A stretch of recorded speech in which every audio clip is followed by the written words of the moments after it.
그 후에 유대인의 명절이 되어 예수께서 예루살렘에 올라가시니라. 예루살렘에 있는 양문 곁에 히브리 말로 베데스다라 하는 못이 있는데 거기 행각 5이 있고 그 안에 많은 병자, 맹인, 다리 저는 사람, 혈기 마른 사람들이 누워 물의 움직임을 기다리니 이는 천사가 가끔 못에 내려와 물을 움직이게 하는데 움직인 후에 먼저 들어가는 자는 어떤 병이 걸렸든지 낫게 되밀어라. 거기 38배 된 병자가 있더라. 예수께서 그 누운 것을 보시고 병이 벌써 오래된 줄 아시고 이르시되 내가 낫고자 하느냐? 병자가 대답하되 주여, 물이 움직일 때에 나를 못에 넣어주는 사람이 없어 내가 가는 동안에 다른 사람이 먼저 내려가나이다. 예수께서 이르시되 일어나 내 자리를 들고 걸어가라 하시니 그 사람이 곧 나아서 자리를 들고 걸어가니라. 이날은 안식일이니 유대인들이 병 나은 사람에게 이르되 안식일인데 내가 자리를 들고 가는 것이 옳지 아니하니라.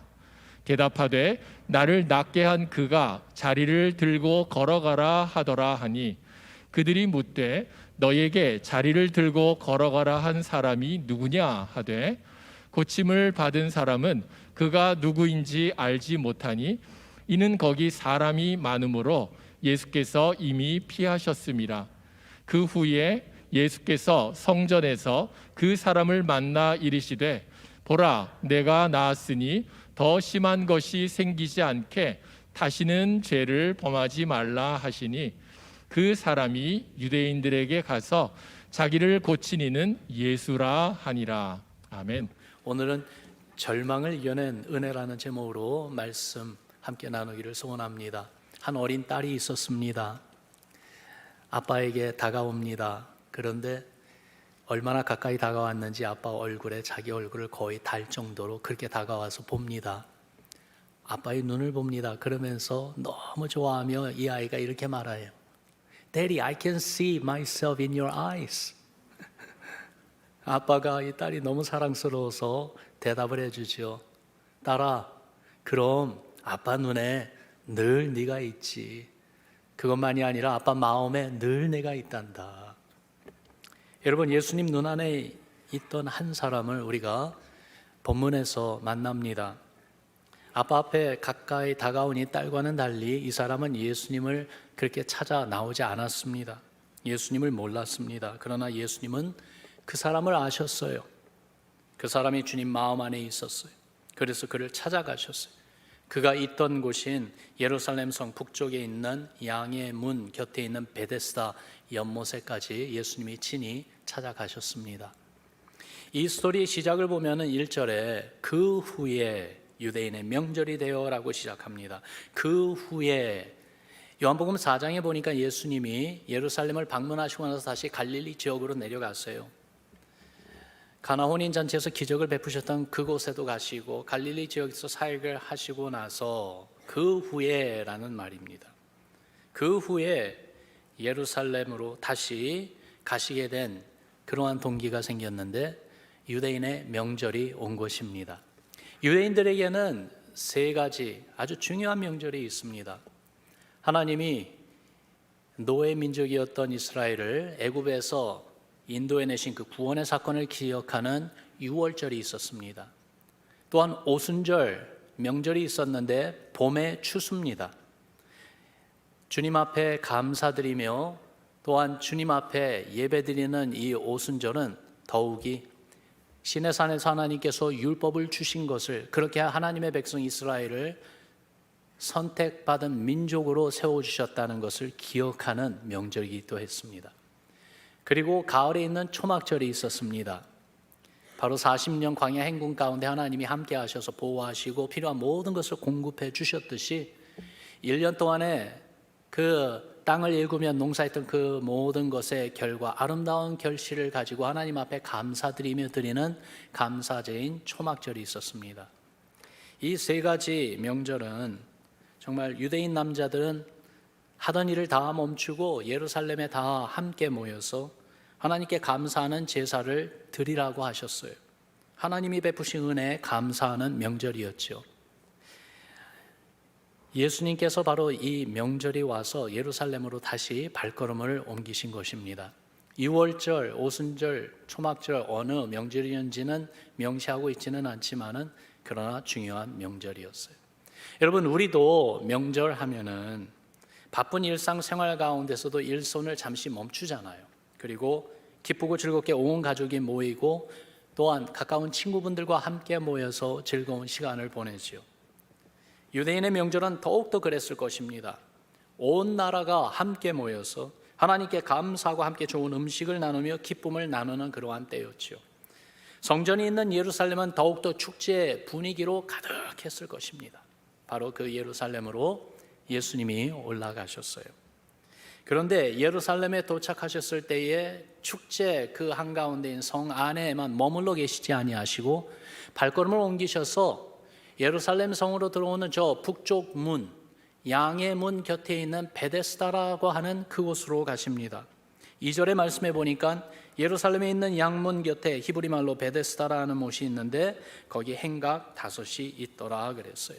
이 양의 문, sheep gate, 예루살렘 성으로 들어오는 성문이 여러 개가 있었는데 유난히도 이 북쪽에 있는 이 문은 양의 문이라는 이름을 지어줬어요.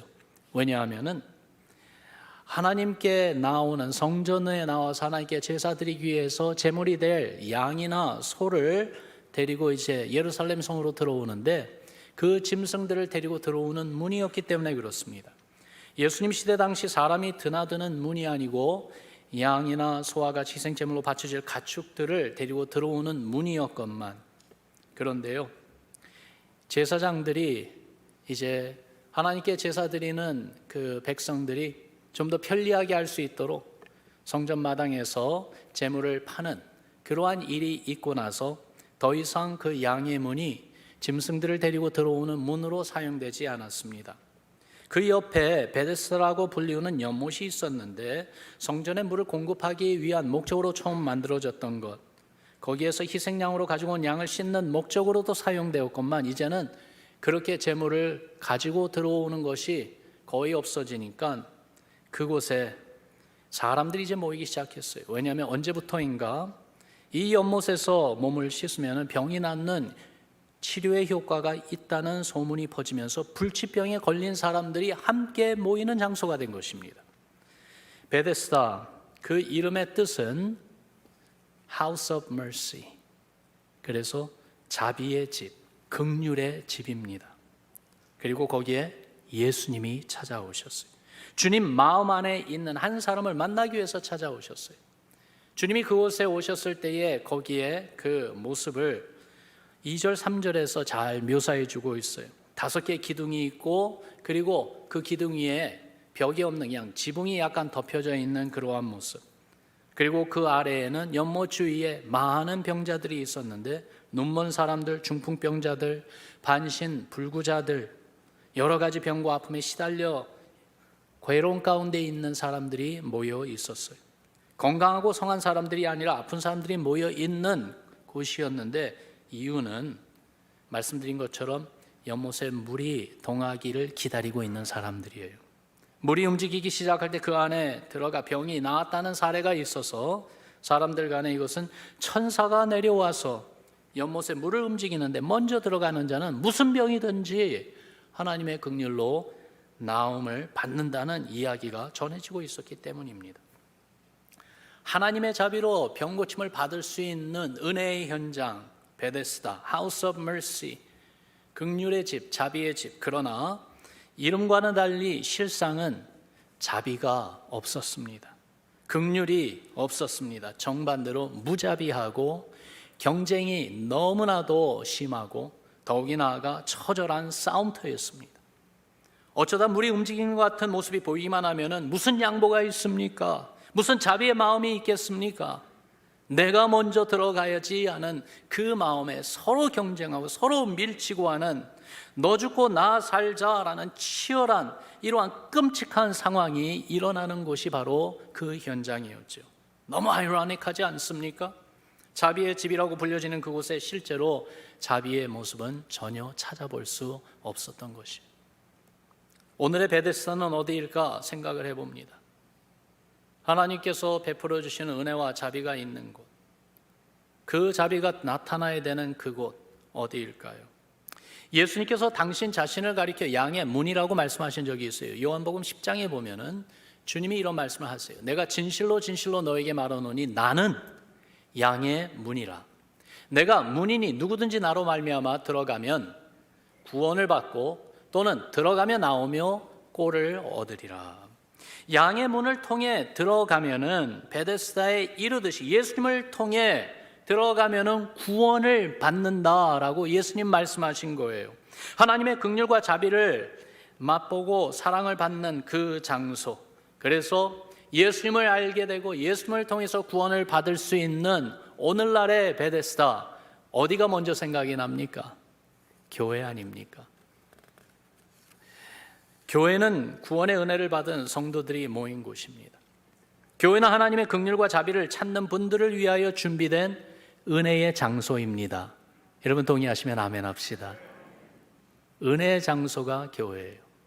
가난한 자, 억눌린 자, 병든 자, 약한 자들이 전지전능하며 자비와 긍휼이 풍성하신 구원의 하나님을 만나서 위로를 맛보고 치유를 받고 새 힘을 얻는 곳이 바로 영적 베데스다 교회인 것이죠. 그래서 교회는 강한 자, 하나님 없이도 살 수 있다고 자청하는 그러한 사람들을 위한 장소가 아니라 하나님 없이는 못 사는, 하나님의 은혜와 사랑으로 살아가는 분들의 장소이고 모임인 것이죠. 그런데 교회가 교회의 맛을 잃게 되면 어떻게 될까요? 교회가 힘 있는 자, 가진 자들의 모임으로 변해간다면 어떻게 될까요? 탕자와 같이 나의 죄를 깨닫고 용서받기 위해서 예수님을 찾아 나오는 사람들이 아니라 자기의 의와 자기의 업적과 능력을 자랑하는 그러한 사람들만을 반겨주는 곳으로 변해간다면 어떻게 될까요? 우리가 사는 이 시대에 안티 기독교 감정이 사회적으로 많이 번져 있는 그런 시대에 우리가 살고 있어요. 우리가 사는 미국도 그렇고 한국도 그렇고 서구 사회 보편적으로 다 그렇습니다. 세상이 교회를 비판하고 비난하는 그러한 시대에 살고 있습니다. 그래서 나는 예수 믿는 사람이에요, 나는 교회 다닙니다라는 것을 선뜻 자랑스럽게 그렇게 얘기하기가 꺼려지는 그러한 시대지요. 세상이 비난하고 비판하는 많은 부분이 정당하지 않고 공평하지 않다 할지라도 세상의 비판 소리에 우리 자신 한번 비추어 볼 수 있는 겸손함이 좀 있어야 되겠어요. 주님이 꿈꾸고 계획하신 그 순수한 모습을 여전히 잘 간직하고 실천하고 있는지요? 하나님의 긍휼과 자비가 정말로 나타나고 실천돼야 되는 우리의 이 모임 안에, 이 교제 안에, 교회 안에 혹시나 경쟁과 시기, 질투, 비교함과 무자비함과 이기주의적인 모습들이 장악하고 있지는 않는지요? 사랑하는 성도 여러분, 교회된 우리가 귀중히 여기고 VIP로 대접해 줘야 하는 분들이 연약하고 병들고 가난한 분들인데 혹시 그런 분들이 외면당하고 소외당하고 있지는 않은지 돌아볼 수 있는 우리가 되었으면 좋겠어요. 야고보서 1장에 보면은 하나님이 인정해 주시는 경건한 모습, 바른 경건한 신앙에 대해서 이렇게 말씀합니다. 하나님 아버지 앞에서 정결하고 더러움이 없는 경건은 곧 고아와 과부를 그 환난 중에 돌보고 또 자기를 지켜 세속에 물들지 아니하는 그것이니라. 정말 이러한 바른 경건의 모습이 우리 교회 안에 생명력 있는 이 경건의 모습이 가득한지 우리가 겸손하고 정직한 마음으로 우리 주위를, 우리 자신을 돌아봅시다. 오늘부터 2022년 하반기 목장 모임이 시작이 됩니다. 목장 모임, 그 장소가 어느 장소입니까? 내가 편하고 그리고 또한 나와 비슷한 분들, 내가 유익을 받을 수 있는 그러한 분들의 모임입니까? 아니면은 목장, 그 장소가 정말 왠지 모르게 외로워 보이고 왠지 모르게 도움이 필요한 듯한 그러한 분을 초청하고 우리 같이 우리 목장 모임에 한번 가봅시다 하면서 주님의 사랑으로 관심을 보여주고 또한 주님의 사랑으로 섬겨주면서 한 분이라도 마음의 위로와 격려와 또한 믿음으로 세움받도록 힘쓰고 도와주는 은혜의 현장이 돼야 되지 않겠습니까? 이번에 우리 청년부에 한 자매님이 결혼을 한다는 기쁜 소식을 들었습니다. 그런데 그 소식 가운데 그 자매님이 어떻게 예수님을 만났는지 그 간증을 들으면서 너무나도 감사했어요. 자매님이 토요일 날 우리 만나 사역에 한 번은 가서 봉사해야지 하면서 나오게 되었는데, 그런데 일찍 나온 김에 토요 새벽 예배도 한번 참석하자 해서 나오셨대요. 그런데 그날이 예수님을 만난 날이 되었대요.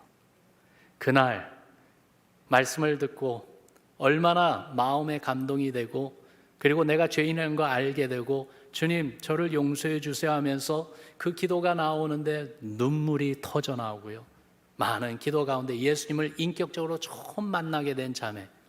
그때부터 우리 디모데 공동체 대학 청년부에서 예수님 열심히 믿고 봉사하고 섬기고 그러면서 이제 결혼까지 하게 됐다는 이야기를 들으면서요, 포인트는 그렇게 예수님 믿으니까 결혼하게 되더라, 그게 포인트가 아니라 포인트는 이 예배 가운데 한 분이라도 말씀을 듣고 성령이 그 마음을 주장해 주셔서 예수님을 만나는 구원의 기적이 일어난다면 거기가 바로 영적인 베데스다고, 거기가 바로 은혜의 현장이라는 사실이죠.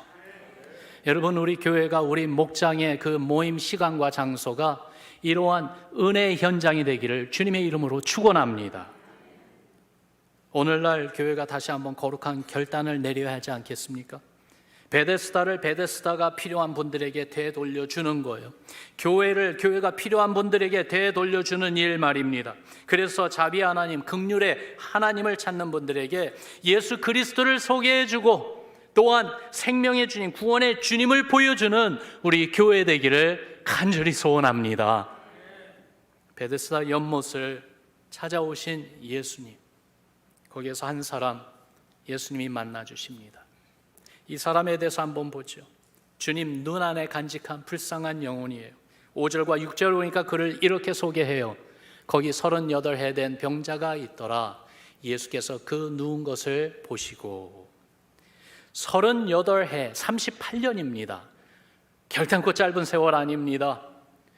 이 시대는 100세를 바라보는 시대 우리가 살고 있지만은 예수님 그 시대에는 건강하게 잘 살면은 50, 60년을 살았다고 합니다. 많은 사람들은 약 40여 년밖에 못 사는 분들도 많은 그러한 시대였대요. 그렇기 때문에 한 세대를 40년으로 보는데 38년이라 이거는 거의 일생을 가리키는 긴 세월입니다. 그 오랜 세월 동안 병과 싸우며 살아왔던 이 사람, 병이 그 인생의 전부였어요. 그 이상을 생각할 수도 계획할 수도 없었어요. 병에 눌려 일어나지 못하는 불쌍한 이 한 사람, 그뿐입니까? 몸의 병도 너무 괴롭고 힘들어 감당할 수 없는데 마음의 병은 더욱더 깊었습니다. 마음의 병은 사람들의 이 거칠고 이기주의적이며 너 죽고 나 살자 하는 치열한 경쟁에서 매번 지고 패배당함으로 깊어진 절망이고 원망이었던 것입니다. 그가 베데스다에 오랜 세월 있었건만 아무도 돌아보지 않고 유명무실한 관심을 아무도 주지 않는 그런 존재가 되어버렸지요. 어떻게 보면은요, 인비지블한, 보이지 않는 한 사람 말입니다. 7절에 보니까 그의 마음을 엿볼 수 있는 그 말을 우리가 읽어봅니다. 주여 물이 움직일 때 나를 못에 넣어주는 사람이 없어 내가 가는 동안에 다른 사람이 먼저 내려가나이다. 여러분, 이 말에 이 사람 마음에 있는 이 상처, 용기, 소망을 완전히 잃어버린 모습을 우리가 좀 느낄 수 있지 않습니까? 소망이 끊어진 분입니다. 살아있지만은 죽은 인생입니다. 몸과 마음의 아픔과 괴로움 뿐입니다. 그래서 스스로 감히 예수님을 찾을 생각도 전혀 해보지 못하는 그러한 불쌍한 영혼. 그것만이 아니에요. 자기에게 와서 말씀하시는 예수님을 보면서도 예수님이 누군지를 몰라요. 나에게 말씀하는 이분이 누군지 알고 싶어하는 그 마음도 없어요. 예수님이 가진 능력은 더더욱이 몰랐습니다. 14절에 보니까요, 38년 병들었던 그 원인에 대한 것도 우리가 알게 되는데, 그 후에 예수께서 성전에서 그 사람을 만나 이르시되 보라 내가 나았으니 더 심한 것이 생기지 않게 다시는 죄를 범하지 말라.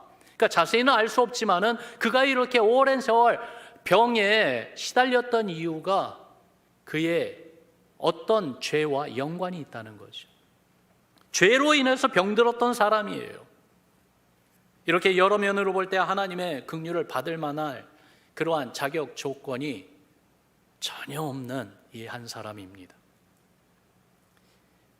낙심과 절망 가운데 있고 불평과 원망 가운데 있고 자기 앞에 예수님이 오셨건만 자기에게 말씀하신 그분이 누군지 알려고도 하지 않고요. 예수님을 바라보면서 얘기는 하지만은 그러나 실제로는 예수님 바라보지 않고 있는 그 모습. 이것을 볼 때에 이 사람이 누군가? 그저 2000년 전에 예수님이 만나줬던 사람 중에 한 사람이구나 그거로 끝나지 말고 이 사람의 모습 가운데 내 모습이 있지는 않은가? 나를 볼 수 있는 우리가 되었으면 좋겠어요. 왜냐하면은요, 여러분 생각해 보면은 이 사람은 바로 여러분과 저입니다. 우리가 바로 이런 사람이었어요. 예수님 알기 전에는 주님을 몰랐어요. 우리는 죄인이었어요. 쉽게 불평 원망하며 살 수밖에 없는 인생들이었어요. 심지어 하나님의 말씀에 의하면은 우리는 하나님을 대적하는 하나님의 원수였습니다. 로마서 5장에 보니까 그 말씀들을 이렇게 해주세요. 8절에 보니까 우리가 아직 죄인 되었을 때에, 또한 10절에 보니까 곧 우리가 원수 되었을 때에, 이렇게 죄인이고 하나님의 원수였건만 하나님은 우리를 어떻게 대해주세요? 사랑으로 대해주세요. 우리를 구원하셔서 하나님과 화목하게 해주셨다는 말씀이죠. 죄로 인해 병들고 하나님의 원수 되었던 우리, 그런 우리에게 사랑을 베풀어 주셨습니다. 어떻게 해요? 구원주 되신 예수님이 우리를 찾아오신 것이에요. 외면하지 않으셨습니다. 우리를 대적하지 않으셨습니다. 하나님의 그 심판과 멸망에 버리지 않으셨습니다. 도리어 찾아와 주셨습니다. 38년 일평생 동안 병을 앓던 그 사람을 찾아오신 주님이 오늘 우리도 지금 찾아오셨습니다. 우리 가운데 38년 된 병자와 같은 분이 있습니까? 나를 찾아오신 예수님 만나시기를 바랍니다. 너무나도 마음이 아프고 인생이 괴롭고 힘든 삶 가운데 겉으로는 표현하지 않으려고 애를 쓰지만은 그러나 그 마음은 어둠으로 가득해버린 그러한 분이 있습니까? 사람들에게 채이고 밀리고 여러 번 기대를 가졌건만 그때마다 disappoint, after disappoint, 낙심의 쓴 잔을 마시고 또 마셔야 했던 그런 분 말입니다. 그러고 싶지 않은데도 왜 이렇게 내 삶에서 흘러나온 것은 불평과 원망뿐인지, 그렇게 괴롭고 힘든 고통 가운데 계신 분이 혹시 계시지는 않습니까? 사랑의 주님, 우리 예수님이 당신을 아십니다. 주님 마음 안에, 주님 눈 안에 당신이 지금 있습니다. 그래서 예수님을 믿는 성도들이 함께 주의 이름으로 하나님께 예배드리는 이 장소, 여기에 온 것도 주님이 인도하심 아니겠습니까? 그리고 주님이 지금 찾아오셨어요. 주님이 지금 내 곁에 와 계십니다. 말씀하십니다. 내가 낳고자 하느냐? 주의 음성이 들려지기를 주의 이름으로 축원합니다. 내가 낳고자 하느냐? 38년 병에 걸린 이 사람이 주의 말씀을 들어요. 질문을 받아요. 뭐라고 대답합니까? 무슨 말로 응답해야 되겠습니까? 절망에 눌려있어 자신의 인생을 저주하며 살 수밖에 없는 그에게 주님의 주신 이 말씀은요, 내가 낳고자 하느냐? 여러분, 이거는요 희망을 주는 말씀이에요. 이 질문을 하시는 분이 혹시 나를 낳게 해 주실 수 있는 그런 분인가라는 이 믿음, 소망을 갖게 해 주시는 생명의 말씀이에요. 그런데 그의 대답은요, 동문서답의 대답을 하는 걸 우리가 봐요. 내가 낳기를 원하냐? 거기에 대한 대답은 당연히 예, 낳고 싶어요. 어떻게 하면 낳을 수 있을까요? 여러분, 그게 당연한 대답 아닙니까? 그런데 그의 대답은 예수님의 질문에 대한 대답이 아니었습니다. 대답은 하지만은 그의 대답은 자기 신세 타령이었습니다. 그의 대답은 불평이고 원망이었습니다. 물이 움직일 때에 나를 못에 넣어주는 사람이 없어요. 내가 가는 동안에 다른 사람이 먼저 내려갑니다. 반복된 실패로 실패의식으로 가득했던 거예요. 그의 엉뚱한 대답, 왜 엉뚱한 대답이 나왔는가? 자기에게 질문하시는 그분에게 주시하지 않고 있기 때문에 그래요. 자기에게 내가 낳고자 하느냐 물어보시는 그분에게 자기의 그 attention, 모든 관심과 초점을 그분에게 맞추고 있지 않기 때문에 그래요. 그분이 누구신지, 그분이 뭘 말씀하고 있는지 집중하지 않습니다. 여러분, 우리가 그렇지 않습니까? 내 생각, 내 편견에 사로잡힌 우리들, 내가 처한 상황에 완전히 그냥 사로잡혀서 듣는다고 하지만은 들리지를 않아요. 그저 내 하고 싶은 이야기만 하는 것이 우리 아닙니까? 그런데도 감사한 것은 주님은 그에게 은혜 베푸시기로 이미 결정을 하셨어요. 그래서 예수님이 하시는 말씀 듣지 않고 엉뚱한 이야기를 하는데도 그래도 주님은 그에게 다시 말씀을 주세요. 이번에는 질문이 아닙니다. 이번에는 명령하셨습니다. 뭐라고 말씀하셨는지 같이 읽어봅시다. 시작. 일어나 내 자리를 들고 걸어가라. 다시 한번요. 일어나 내 자리를 들고 걸어가라. 주님이 이 말씀을 하셨을 때, 이 말씀이 선포되었을 때 놀라운 일이 일어났어요. 여러분, 이 사람 마음에 절망이 사라졌어요. 내가 일어나 걸어갈 수 있다는 소망이 생겼어요. 믿음이 생겼어요. 그가 일어나 자신이 누웠던 그 거적 자리를 들고 걸어갔습니다. 38년 동안 그를 누르고 있던 병과 절망이 그 한순간에 다 사라졌습니다. 하나님의 긍휼과 자비를 체험한 것입니다. The new beginning, 새로운 시작이 시작된 것이죠. 여러분, 어떻게 이 기적이 일어났습니까? 어떻게 이 기적이 일어난지 우리 알아야 되겠어요. 첫 번째로 예수님이 오셔서 말씀해 주셨어요. 그것이 시작이에요. 예수님이 오셔서 말씀해 주셨기 때문에 이 기적이 일어난 거예요. 그러면서 주의 말씀이 그의 마음에 믿음을 심어 주었어요. 예수님을 믿고 주의 말씀에 순종하겠다는 믿음의 용기와 결단을 주신 것입니다. 그리고 그 믿음의 용기와 결단을 가질 때에 하나님의 능력이 그의 몸과 그의 마음, 그의 삶에 강하게 일하신 거예요. 그래서 일어나 걸어간 것이죠. 예수님이 오셔서 말씀하시고 그 말씀이 선포될 때에 그 마음에 믿음이 생기며 믿음의 용기와 결단을 내릴 때 순종하고 싶다는 소원과 순종하겠다는 결단이 내릴 때에 주의 능력이 그를 일으키신 것이에요. 여러분, 예수님 말씀으로 믿음을 얻어 일어난 이 사람과 같이 되는 여러분과 저 우리 교회 되기를 주의 이름으로 축원합니다. 어떻게 이 자리까지 갈 수 있겠습니까? 우리 마음에 소원합시다. 우리 마음에 간구합시다. 주여, 나에게도 주님만을 바라보는 이 믿음을 내 마음에 심어 주소서. 믿음을 내 마음에 심어 주소서. 주께서 우리에게 말씀으로 믿음을 심어 주실 때에, 그래서 그 믿음을 갖게 될 때에 그 믿음 통해서 하나님의 능력은 나타나는 줄을 믿습니다. 예수님 마음 안에 있었던 이 한 사람, 예수님 눈 안에 있었던 이 한 사람, 그가 고침을 받고 기쁨을 얻고 새로운 인생을 시작하게 되었을 때에 처음 찾아간 곳이 어딘지, 이것이 중요해요. 14절에 보니까 그 후에 예수께서 성전에서 그 사람을 만나셨다고 했습니다. 그가 처음 간 곳은 하나님을 예배하는 성전이었습니다. 주님을 예배하는 성도들이 함께 모이는 곳이었습니다. 그리고 놀랍게도 거기에서 예수님을 또 만납니다. 한 번 만난 거로 족한 것이 아니에요. 또 만났어요. 주님이 그에게 또 말씀을 해주셨어요. 보라, 내가 나왔으니 더 심한 것이 생기지 않게 다시는 죄를 범하지 말라.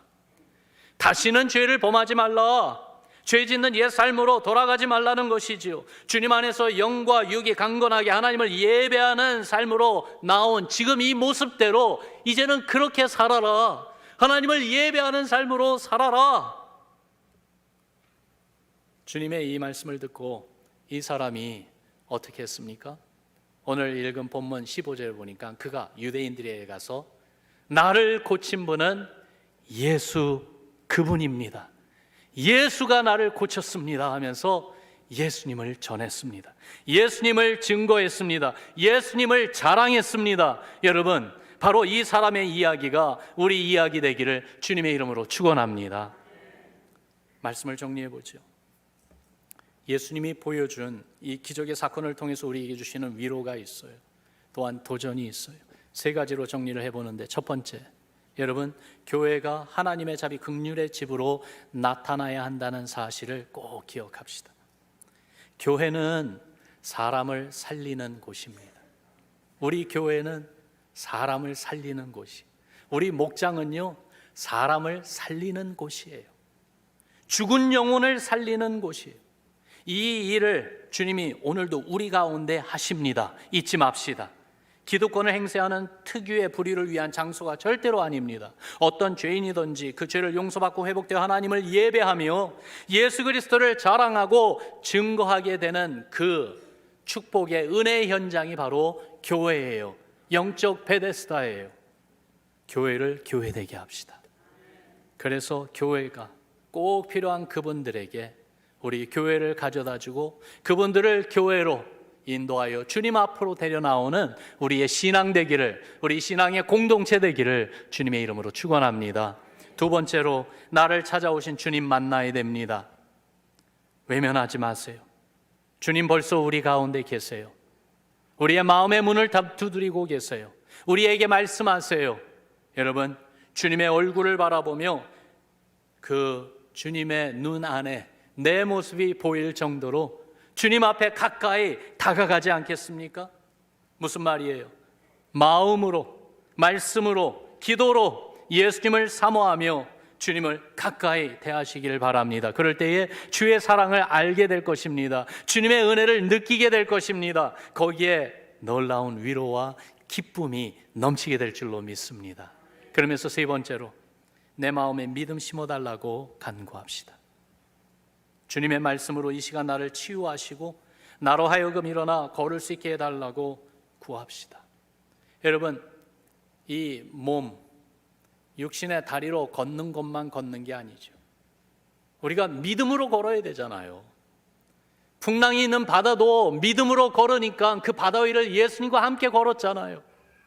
그게 바로 예수님을 믿고 따르는 주의 제자들에게 주시는 놀라운 특권이고 하나님의 영광을 드러내는 축복된 모습인데, 여러분, 우리가 그렇게 나아가야 되지 않겠습니까?